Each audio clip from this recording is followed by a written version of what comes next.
maanta in bartan ku sugannahay dhammaantii waxaa inoo sharafa oo inoo farxada yoolkii aynu hore calaamadsanay inaynu ku sii soconno insha Allah haddii la yiraahdo makhraatibayn ka wada nahay dadweynaha berbere ku dhaqan iyo dadweynaha reer Soomaaliland dhammaantood inay makhraati ka yihiin sharafta iyo karaamada iyo quruxda ay leedahay marka loo kaco in geed la beeraa quruxdiisa iyo deegaan ilaalintiisa iyo bilicda guud ee uu soo kordhinaya maanta waan isla wada garanaa salaatu wassalaam ala rasuulillaah sallallahu alayhi wasallam maanta oo ay taariikhdu tahay 5 bisha January 2021 waxaan halkan u joognaa inaan qaybino hadii Ilaahay ka dhigo dhir tiradoodu gaadhayso 2500 geed oo aan u qaybinayno 5 xaafadood ee magaalada xaafad walbana aan siin doono 500 geed hadii Ilaahay ka dhigo qorshahan 2021 waxaa noogu jiray inaanu beerno oo sii wadno mashruucii ahaa berbere oo cagaaran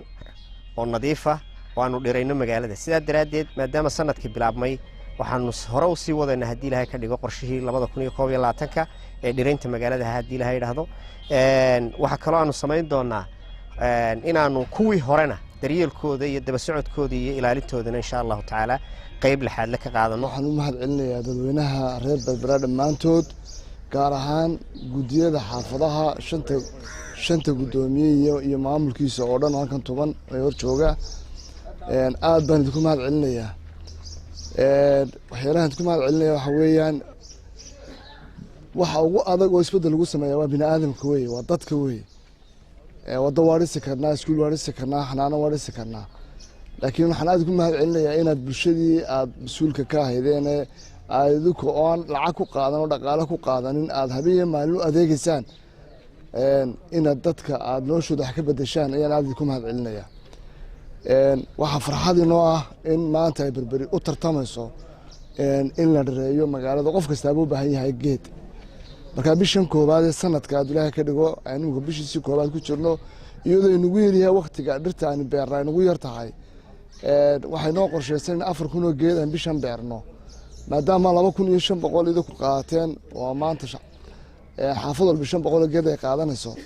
anaguna 1,700 kale la garab soconayna anaguna aan beerinaa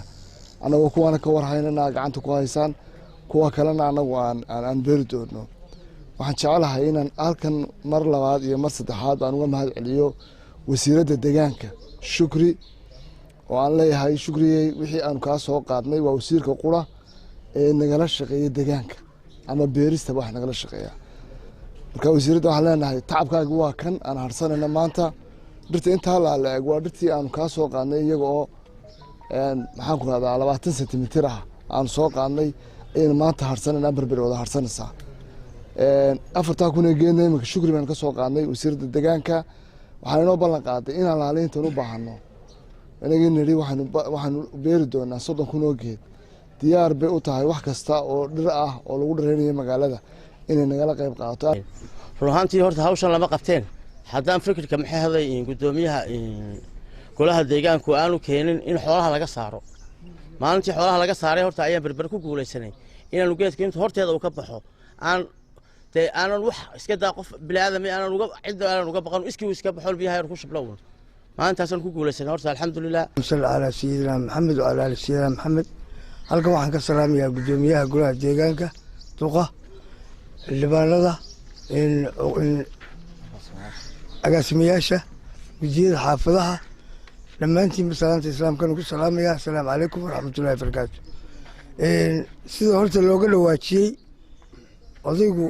maalintii hore wuu ku ballan qaaday berbero cagaaran ilaahay waa ku guuleeyey maanta waxay maraysaa heer sare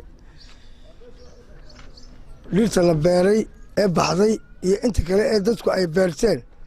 iyo inta dowladda hoose ay ku sii dartay beertayba intuba waa muuqataa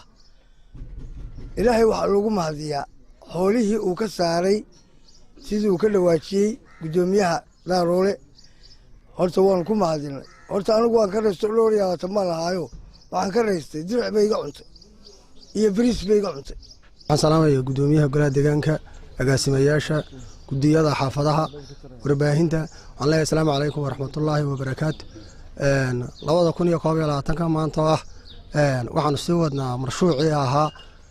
rajo beer geed beer waa rajo beer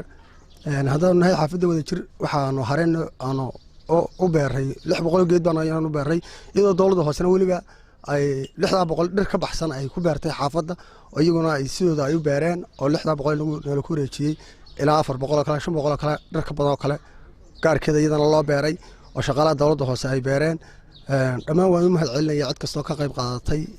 marshuuca dheeraynta annaguna diyaar baan u nahay in wixii naloo dhibana aanu ilaalino ta kale ee lagu beeray ama laamiyada halka waxa aynu isaga nimi sidii bilicda magaalada wax looga qaban lahaa waxaanu habeeniya maalin baa u taaganahay inay bilicdu soo baxdo oo xaafadda weliba bilicdeedu ay muuqato boqolkiiba boqol bay imika wanaagsan tahay annaga imika sidaa runtu tahay waxaaba jira sekada dhan oo qudrad ku beertay sekadaha hortooda oo guryahooda hortooda qudrad ku beertay oo tabaanada ka gurtay imika ayaa badan ba imika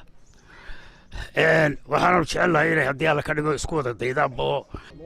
saynu wada ogsoonahay bilicda xaafadaha shanta degmo hore baanu soo wadnay ay badan baanu soo wadnay dhirtii xaafadaha la siiyeyba gaar ahaan haddaan ka hadlo xaafadda barwaaqo ku dhowaad waxaan la siiyey horena loo siiyey sanadkii tegey 2020 tiro ku dhow 300 oo geed 300 ee geed waxaanu ka mid noqonnay markii lasoo tiro koobay 2020 la sameeyey tiro koob xaafadda labaad taasoo hogaaminaysa xaafadaha xaafadda Barasheekh waxaan noqonnay xaafaddii labaad saa daraaddeed dee waanu sii wadi doonaa bilicdii xaafadda hogaamintana dee insha allah waxaan doonaynaa 5 degmo ay ka kooban tahay degmada Berberi 5 xaafadood ay ka kooban tahay dee inaanu kor u sii qaadno